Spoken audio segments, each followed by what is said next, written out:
Due to network issue, I am restarting again. So please write in the chat box that now you can listen me.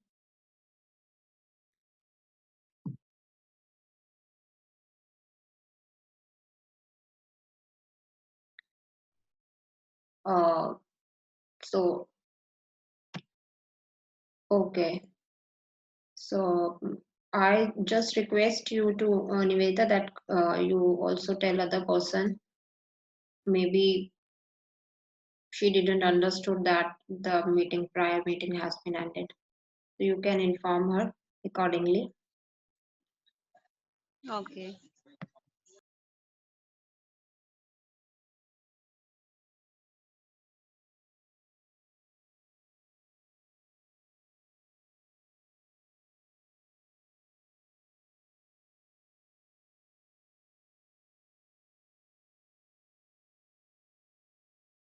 In few minutes to just summarize again because there was a network issue and all went off.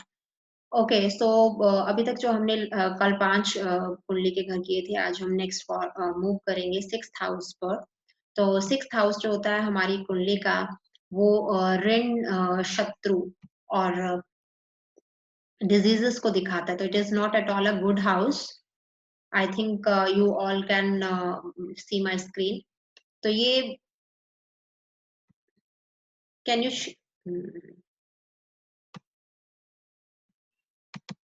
Yes, तो हमारा जो घर है, ये जो हमारी कुंडली है, इसमें जो छठा भाव है, वो ऋण, शत्रु और डिजीजेस को दिखाता है। ओके, ठीक है। तो ये एक अच्छा भाव नहीं है, इसमें ये घर वीक ही होना चाहिए। घर जितना वीक होगा, घर मतलब इसके अंदर ताकत इसके ग्रहों की जितनी वीक होगी, उतना ही हमारी कुंडली के लिए अच्छा है, क्योंकि कोई भी नहीं चाहता है कि हमारे जीवन में ये तीनों ही चीजें ज्यादा हों।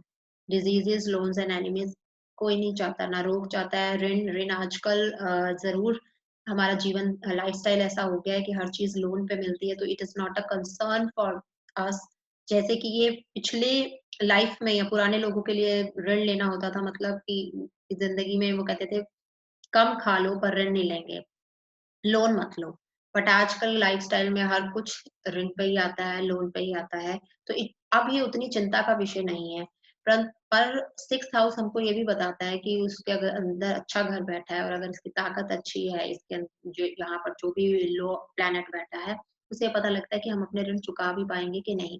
एक ही सारा जिंदगी ऋण में ही तो नहीं चला जाएगा। तो एक अगर ये 6th हाउस ज़्यादा बलशाली हो जाए, यानी ये तीनों चीज़ें ज़्यादा बलशाली हो जाएँ जीवन में, तो ये परेशानी का कारण हो सकती है। 6th हाउस हमारी जॉब और सर्विस को भी दिखाता है।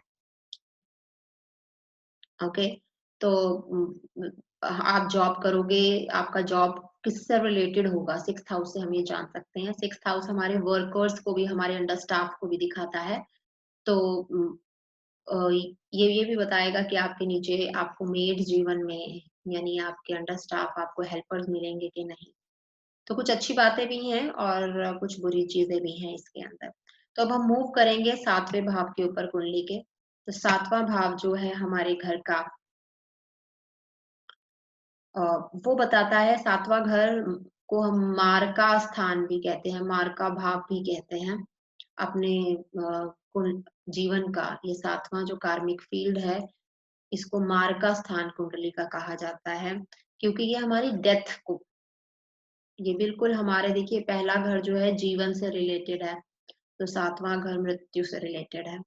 ओके, सो ये डेथ भी बताता है, इसीलिए सेंटर में लिखा है, एक मार्क का हाउस है, इसके अंदर वाला प्लैनेट हमारी डेथ कब होगी ये बताता है।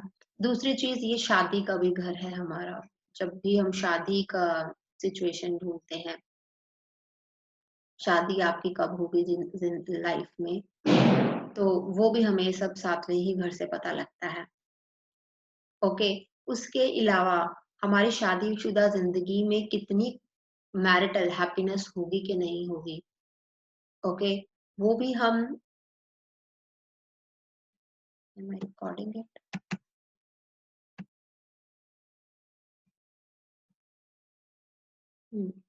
Okay, so we are recording it. So हमारा जो 7वां हाउस है कुंडली का, ये क्या बताएगा? ये भी बताएगा कि आपकी शादी कब होगी। ओके, और क्योंकि डेथ बताता है तो ये मार्क का हाउस भी है। इसके अलावा बिज़नेस पार्टनरशिप आप अगर करना चाहते हैं कुछ लोग, तो ये बताता है 7वाँ हाउस कि आप बिज़नेस करोगे क्या? बिज़नेस में सफल होगे क्या? ओके, तो बिज़नेस भी हम 7वें घर से ही देखते हैं। तो ये दोनों तरह के पार्टनर बता रहा है आपको, बिज़नेस के पार्टनर भी और मैरिड लाइफ के पार्टनर्स भी बता रहा है। ओके, लाइफ पार्टनर बता रहा है आपका, हस्बैंड के साथ आपके अपने स्पाउस के साथ रिलेशनशिप कैसा होगा? बिज़नेस कर पाओगे क्या? मैरिटल हैप्पीनेस है कि नहीं है? कौन-सा ग्रह इस घर को रूल कर रहा है? अगर वो अच्छा है, शुभ ग्रह है, तो आपकी ज़िंदगी में मैरिटल हैप्पीनेस होगी।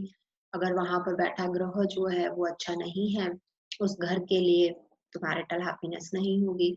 सेक्सुअल डिसीज़ेज़ बताता है आपके अ, बेसिकली यूरिनरी में जो डिसीज़ेज़ इसके अंदर आते हैं और एनस से रिलेटेड जितने भी डिसीज़ेज़ हैं वो आते हैं।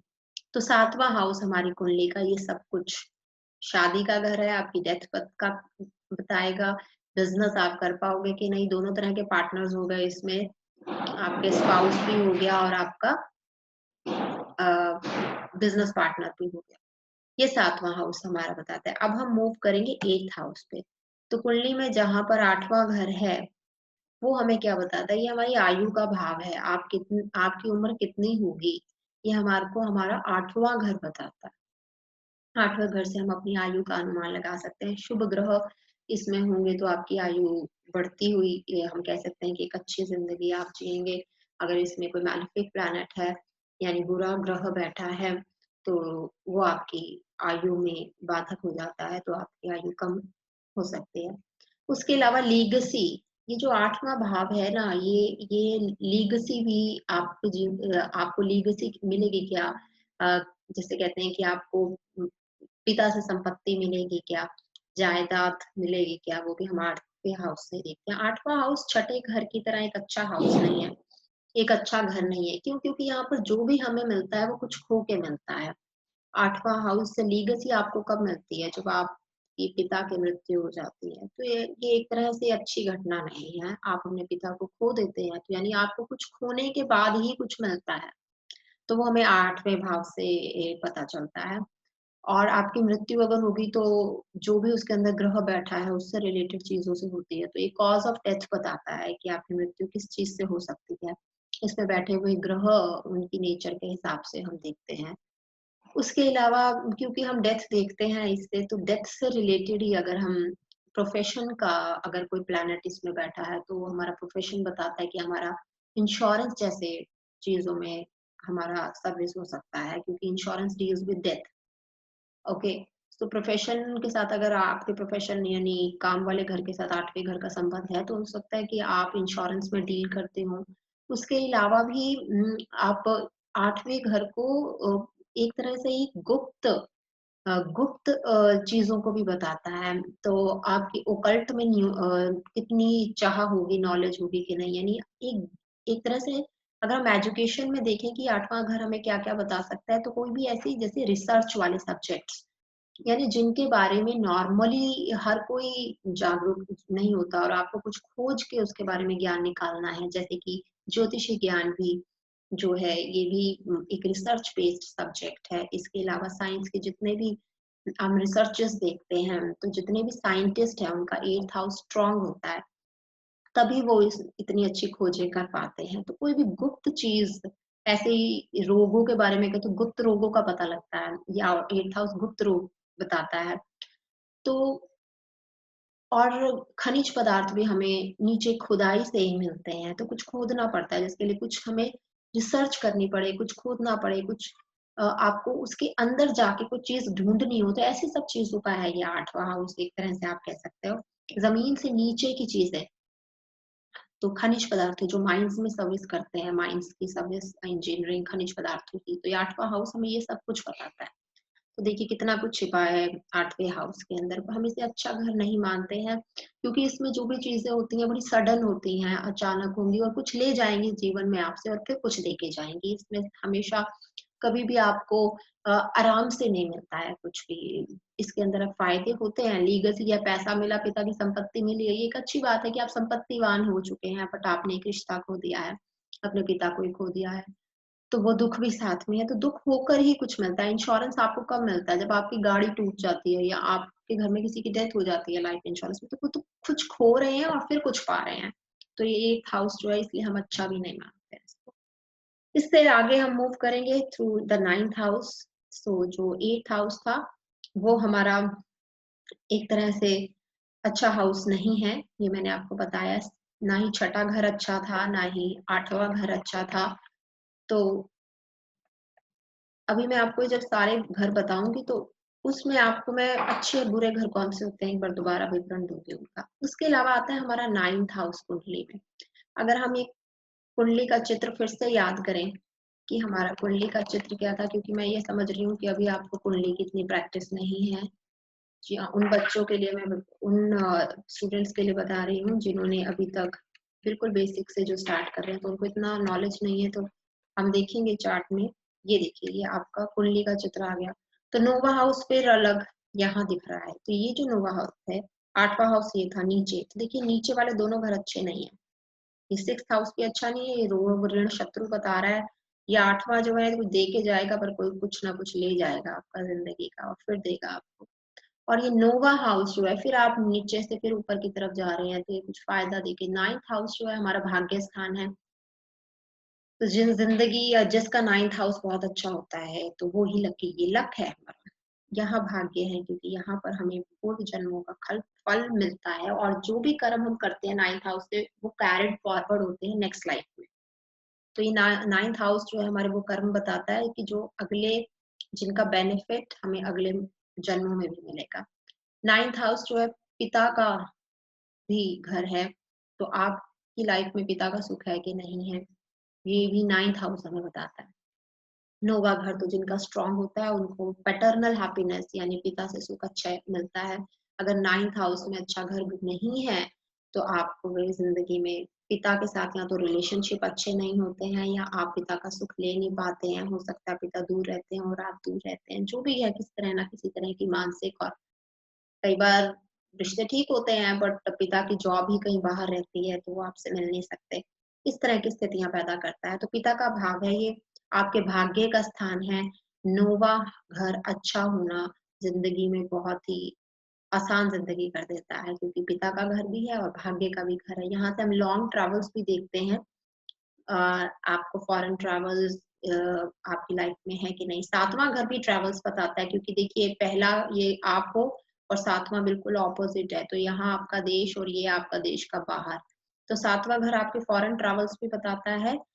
उसी के साथ-साथ ना न 9th हाउस, 3rd हाउस भी हमने एक जर्नीज़ के बारे में किया था, ये हमें शॉर्ट ट्रैवल्स बता रहा था। छोटी-छोटी दूरियाँ नेबरहुड में, क्योंकि ये नेबर पड़ोस-पड़ोस का घर है।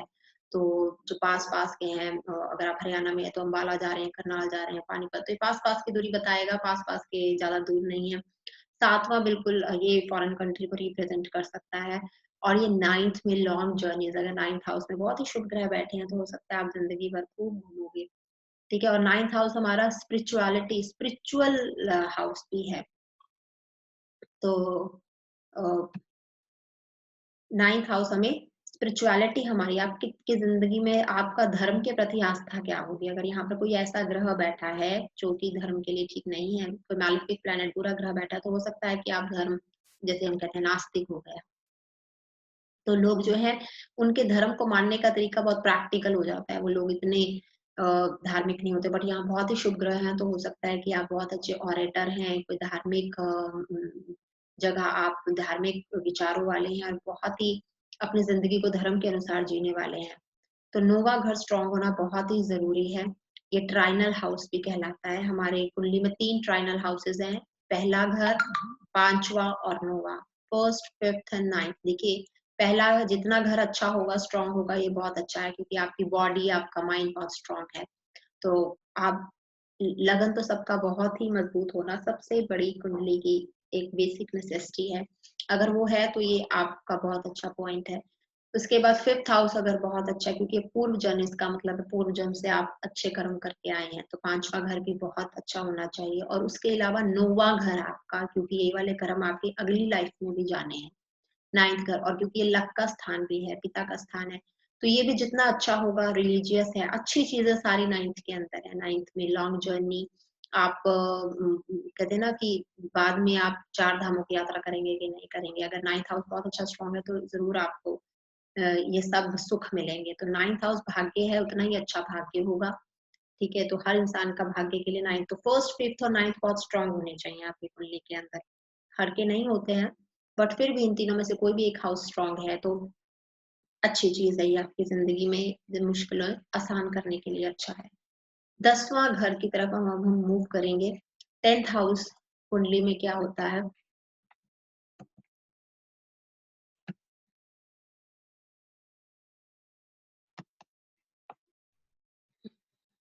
10वां घर, तो 9वां घर हमने कर लिया। अब 10वां, जहां पर भी कुंडली का 10वां घर आप देखोगे, तो 10वें घर में कर्म का घर है। ये आपके कर्म कैसे होंगे? अगर इस 10वें घर के अंदर शुभ ग्रह बैठे हैं तो इसका मतलब ये है कि एक आप अच्छे कर्म करने वाले व्यक्ति हैं। ओके, आपके सभी शुभ ग्रह शुभ कर्मों की तरफ संकेत करेंगे। ये स्टेटस भी बताता है हमारा लाइफ में, एक अच्छे कर्म करने वाले का स्टेटस अच्छा ही होता है।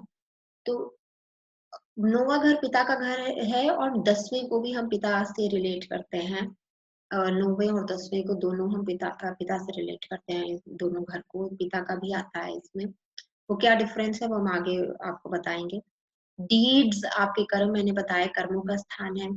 ये भी फॉरेन ट्रेवल्स को बताता है। अगर वो 10वां अच्छा है, क्योंकि 10वां प्रोफेशन से रिलेटेड है। अगर जब 10वां जितना भी स्ट्रांग होगा, और कलयुग के अंदर जितना भी 10वां घर स्ट्रांग हो, तो इसका मतलब है कि प्रोफेशन बहुत अच्छा है आपका। और आजकल कोई भी अच्छा प्रोफेशन, चाहे वो अच्छी जॉब हो चाहे प्रोफेशन हो, उसमें आपको बाहर जाने को मिलता ही मिलता है। तो हमारे फॉरेन ट्रैवल्स भी, अगर इसमें कोई अच्छा ग्रह शुभ ग्रह बैठा है, तो इसका मतलब आप ऑक्यूपेशन के लिए, जॉब के लिए कहीं बाहर आते जाते रहेंगे। फॉरेन ट्रैवल्स आपको मिल सकते हैं। उसके बाद है मीन्स ऑफ लाइवलीहुड, तो ये वही हो गया आपका ऑक्यूपेशन से रिलेटेड है। तो 10वां घर आपका ऑक्यूपेशन बताएगा, आपके कार्मिक डीड्स, आप जिंदगी में अच्छे कर्म करेंगे कि नहीं, किस तरह के कर्मों वाले हैं आप। I am just muting my self for 2 minutes। I am muting here for 2 minutes।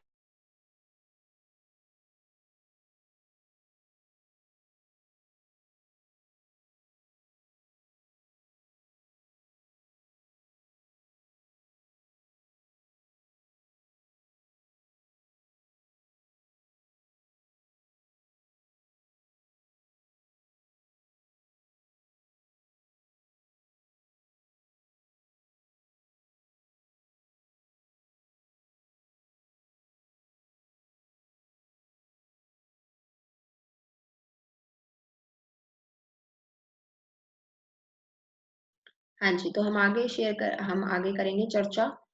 अ, निवेदिता सोनी, क्या आप मेरी स्लाइड देख पा रही हैं? क्योंकि मुझे आप स्लाइड वाले उस पे नहीं नजर आ रहे हो पेज पर। Please write in the chat box that you are watching my slides. Hello? Okay. It's okay. Thank you. Yes, मैं तो Okay. वैसे ही दिख रही Okay. हूँ। अब ये पर अब कर हो गया तो नहीं, अब यहाँ से चला गया।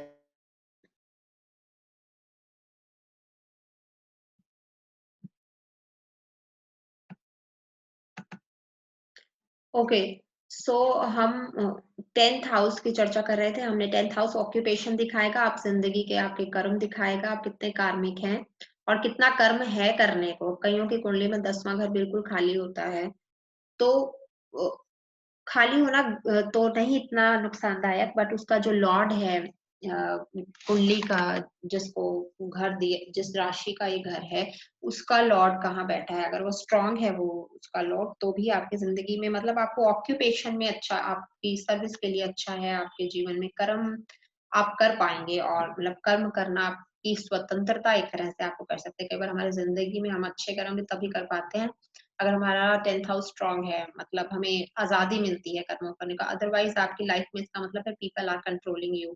आप अपने कर्म भी स्वतंत्रता से नहीं कर पाते हो। तो 10th हाउस जो है आपके जीवन का स्टेटस, आपकी कार्मिक फील्ड्स अच्छे होंगे कि नहीं कर्म, और फॉरेन ट्रैवल्स और ऑक्यूपेशन को बताता है। उसके अलावा हम 11वें घर की तरफ जाएँगे। अब जो कुंडली में हमारा 11वां घर है वो लाभ स्थान, यानी जितने भी आपको लाभ हैं, इन्वेस्टमेंट्स आपने करी हैं, या जितना भी आप कोई भी प्रोफ़ेशन है, या तो आप बिज़नेस कर रहे हैं तो उसमें अगर आपको कोई फ़ायदा हो रहा है कि नहीं हो रहा है? आपका बिज़नेस कैसा है?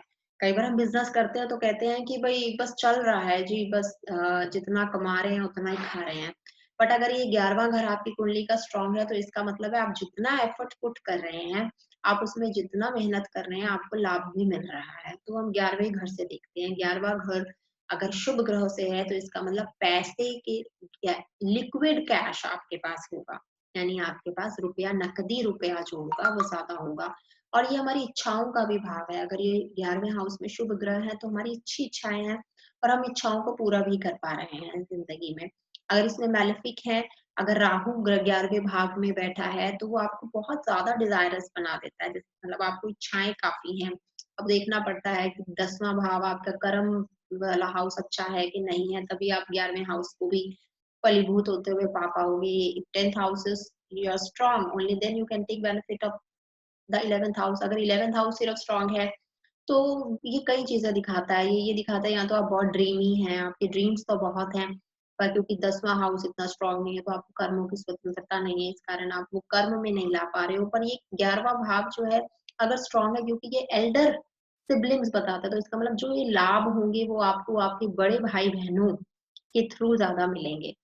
तो आपको लाभ तो ज़रूर मिलेंगे, कहीं न कहीं से आपको लाभ ज़रूर होता हुआ दिखता है, यानी नकदी पैसा मिलता हुआ दिखता है। आपका रिश्ता अपने एल्डर सिबलिंग्स के साथ अच्छा होगा। जैसे 3rd हाउस जो है यंगर सिबलिंग्स, आपके उससे छोटे भाई-बहन दिखलाता है, और 11वां हाउस आपके बड़े भाई-बहन से आपका रिश्ता कैसा है। आपने इन्वेस्टमेंट्स की है, उनसे लाभ हो रहा है कि नहीं। बिग व्हीकल्स भी ये दिखाता है आपकी लाइफ में, छोटे व्हीकल्स हैं या बड़े व्हीकल्स। कई बार जैसे एरोप्लेन्स वगैरह में पायलट्स होते हैं, पायलट हैं जो प्रोफेशन है, या फिर कईयों की फॉरेन में हमने देखा है कईयों के प्राइवेट जेट्स भी हैं आपके पास। अगर 11वां हाउस बहुत ही स्ट्रांग है तो हो सकता है कि आपके पास अपना कोई प्राइवेट जेट हो, मतलब बिग। और इसमें पिछले जन्म में तो जब राजाओं का टाइम होता था तो वो 11वें हाउस से क्या देखते हैं, या अभी भी हमने कहीं देखे फॉरेन हाउसेस में कई लोग जो हैं वाइल्ड एनिमल्स, ऐसे-ऐसे वाइल्ड एनिमल्स, लायन, टाइगर्स भी रखे होते हैं लोगों ने अपने पेट एनिमल्स के रूप में। तो अगर 11वां हाउस में कोई ऐसा बहुत ही स्ट्रॉन्ग ग्रह है, तो हम ये अनुमान लगा सकते हैं कि हो सकता है आपके घर में बड़ा व्हीकल के साथ-साथ कोई बड़ा जानवर, जो कि आम लोग नहीं रखते हैं, वो हो आपके पास और वो शौक हो। तो कई लोग हम देखते हैं कि इसमें वाइल्ड एनिमल से रिलेटेड कोई उन्होंने बिज़नेस खोला हुआ है जहाँ वो उनको रखते हैं, उनको उनकी परवरिश करते हैं और फिर उससे कोई रिलेटेड कोई उनका व्यवसाय है। ठीक है? तो ये भी पता लगता है। फुलफिलमेंट ऑफ डिज़ायर्स, आपकी जितनी इच्छाएँ हैं 11वां हाउस में शुभ ग्रह ये बताते हैं कि आप उन्हें पूरा कर पाएँगे कि नहीं। तो 11वां हाउस जैसे छठा, 8वां मैंने कहा था अच्छा नहीं है, इसको हम उपचया हाउस में देखते हैं, क्योंकि पिछली जो गुरुओं ने जब हमारे ये ज्ञान लिखा था तो उन्होंने कहा था कि ज़्यादा इच्छाएँ ही दुखों का कारण है। तो वो इसको बहुत अच्छा नहीं मानते हैं, और लाभ उस टाइम क्योंकि पैसे से रिलेटेड एक अच्छाई नहीं जोड़ी जाती थी, ज्ञान ही बंदे को ही जोड़ा जाता था अच्छाई से। तो इसको वो ना ही नेगेटिव मानते हैं और ना ही बहुत अच्छा, इसको उपचया घर के अंदर लेके आते हैं। ज़्यादा इच्छाएँ, इसका कारण ये है कि ज़्यादा इच्छाएँ दुखों का कारण होती हैं। तो इस कॉन्सेप्ट के बेसिस पे दिस इज़ न्यूट्रल हाउस आप कह सकते हो। बट हाँ, जिनको पैसा आजकल की लाइफ में या कलयुग के अंदर जो हमारी सोच है, तो उस हिसाब से 11वां हाउस पे आपके लाभ दिखाता है, नकदी लाभ। तो कैश, लिक्विड कैश। अब हम 12वें घर की तरफ जाएँगे। कुंडली का जो 12वां घर ये लास्ट घर है। तो लास्ट कुंडली का घर क्या दिखाएगा? अब आपका एग्ज़िट, तो ये मोक्ष का घर भी कहते हैं।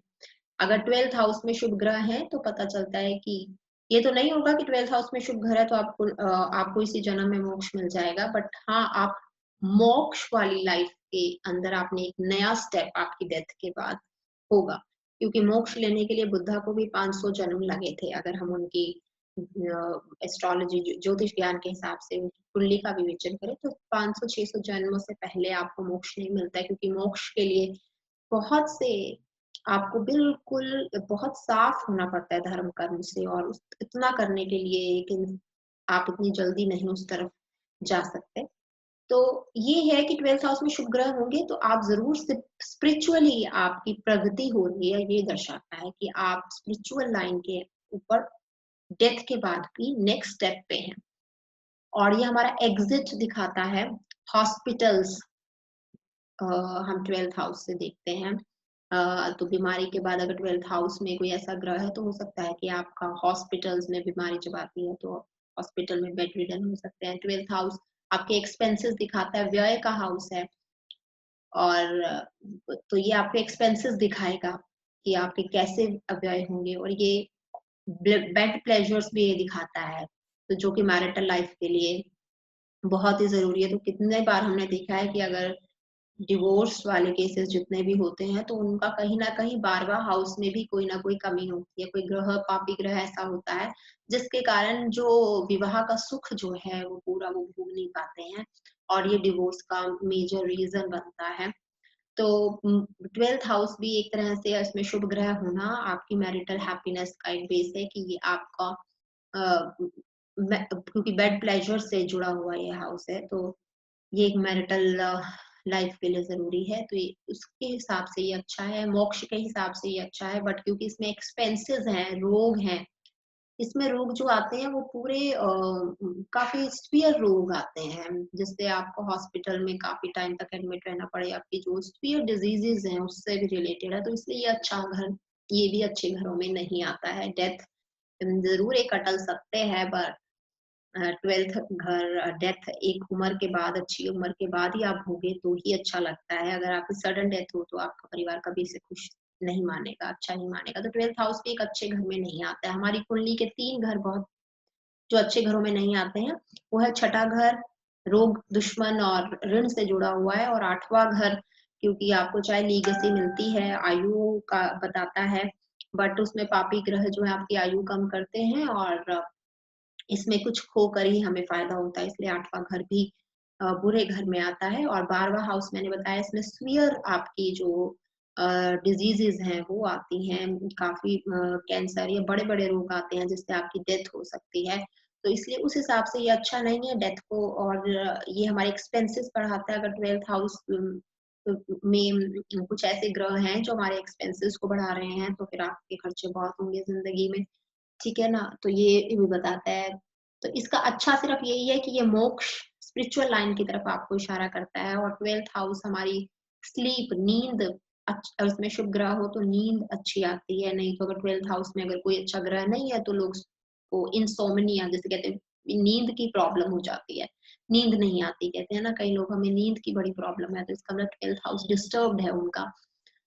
तो ये स्लीप के साथ बेड प्लेजर्स का हाउस है, मैरिटल हैप्पीनेस का हाउस है, उस हिसाब से अच्छा हाउस है, मोक्ष के हिसाब से अच्छा हाउस है, बट अदरवाइज़ क्योंकि ये लॉसेस भी दिखाता है और एक्सपेंसेस भी दिखाता है, क्रोध भी दिखाता है क्योंकि आपकी नींद जो है उन्हीं लोगों की जाती है जिनका मन परेशान रहता है, तो उस हिसाब से ये अच्छाई भी नहीं है। तो इसमें थोड़ी प्रॉब्लम्स ज़्यादा है इसलिए हम इसे नेगेटिव हाउस में ही इन्वॉल्व करते हैं। तो कुंडली का पहला, 5वाँ, 9वाँ घर ये हम याद करेंगे कि पहला, 5वाँ, 9वाँ घर अच्छा घर है, और छठा, 8वाँ और 12वाँ घर अच्छा नहीं है। और अगर हम बॉडी पार्ट्स के हिसाब से करें, तो मैं आपको एक बॉडी पार्ट्स के हिसाब से भी स्लाइड समझाऊँगी कि कौन-कौन सा बॉडी पार्ट जो है हमारा कुंडली के में के 12 घरों में दिखाता है। तो अभी आज हमने जो है यहाँ तक 12 घरों तक कर लिया है। पहला घर में आप आ गए, फिर आपको कुटुंब मिल गया, तीसरे में आपको भाई-बंधु मिल गए, चौथे में आपका घर और माँ के साथ रिश्ता, 5वें में बच्चे, छठे में ऋण, रोग और शत्रु, 7वें से आपका बिज़नेस और आपका मैरिटल लाइफ और डेथ, ये तीनों पता लगती हैं। 8वें से आपको मैंने बताया कुछ खोकर जब आपको फ़ायदा मिलता है, ऐसी सब चीज़ें 8वें से पता लगती हैं। 9th आपका भाग्य का स्थान है इसलिए बहुत इम्पोर्टेंट हाउस है 9th। 5th आपके पूर्व जन्म के संचित कर्म हैं तो बहुत इम्पोर्टेंट है। फर्स्ट हाउस में आप खुद हैं, आप जितने स्ट्रांग होंगे अपनी ज़िंदगी की मुश्किलों को उतनी आराम से सॉल्व कर सकते हैं। तो पहला, 5वां, 9वां आपको कुंडली का सबसे महत्वपूर्ण 3 स्थान ट्राइनल हाउसेस कहा जाता है इनको। छठा, 8वां और 12वां, 12वें में भी स्वीयर रोग है, एक्सपेंसेस है, लॉस है, डेथ है, हॉस्पिटल है, इम्प्रिजनमेंट भी हम 12th हाउस से देखते हैं। छठा, 8वां, 12वां हमारे घर के हमारी कुंडली के नेगेटिव हाउसेस है। तो 3 हाउसेस बहुत बढ़िया है। पहला, 5वीं, 9वां घर बहुत ही कुंडली के स्ट्रांग होने चाहिए एंड छठा, 8वां, 12वां वीक होने चाहिए क्योंकि ये नेगेटिव हाउसेस है। तो आज हमने कुंडली के ये 12 घरों का विवरण कंप्लीट कर लिया है। I have explained you till now all the 12th houses what they denote. 12 house हमें क्या क्या बताते हैं ये अभी तक हम इस कोर्स में कर चुके हैं। तो अब हम एक एक्चुअली टाइम होने वाला है तो आई नॉट बी कंप्लीटिंग द एक मेरी स्लाइड रह गई है यहाँ पर जिसमें मैंने बॉडी पार्ट्स आपको बताने थे, वो मैं कल की स्लाइड में ही कवर करूंगी कि हमारे हर घर से कौन सा बॉडी पार्ट जुड़ा है। तो वो हम कल करेंगे। तब तक मैं चाहती हूँ कि जितने स्टूडेंट्स हैं वो ये 12 भाव को अच्छे से समझ के और प्रैक्टिस कर लें। कल मैं एक बार मैनुअल कुंडली कैसे बनाते हैं, इसको ड्रॉ करते हैं वो भी बताऊंगी और 12 भागों में कौन-कौन से रोग हैं जुड़े हुए वो भी आपको बताऊंगी या बॉडी के पार्ट्स कौन से बॉडी पार्ट्स हम 12 भाग से रिलेट करते हैं, ये मैं आपको बताऊंगी। तो कल हम इससे आगे की चर्चा करेंगे और साथ में कुछ ग्रह लेंगे, उनकी एक्सप्लेनेशन भी करेंगे। सो आई होप कोई क्वेरी अगर आपकी कोई है तो आप मुझे बता सकते हैं अभी। किसी भी पार्टिसिपेंट की अगर कोई क्वेरी है, you can write in the chat box.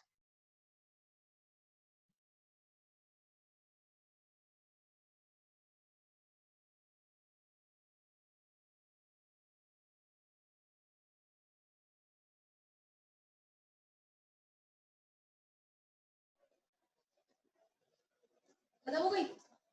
Good. को बोला था ना, ये भी बोला कर I do consulting and all. पता नहीं क्या बोल रही है।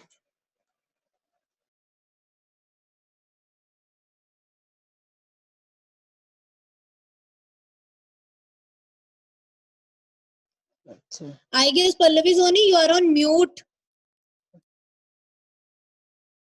Please do not speak until unless I allow because it is a recorded session. Okay. So if you have any query, you can just write down in the chat box.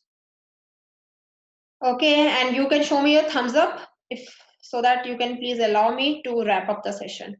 अभी मैं यह session यहाँ खत्म करूंगी आज का, so you can show your thumbs up. For that, if you have any query, you can write in the chat box. Okay, so I am not getting any message, so it means that okay, so we are just wrapping up the session. आज का session यहीं खत्म करते हैं और कल का link आपको इन्फॉर्म कर दिया जाएगा। थैंक यू, आपका दिन शुभ हो। नमस्कार।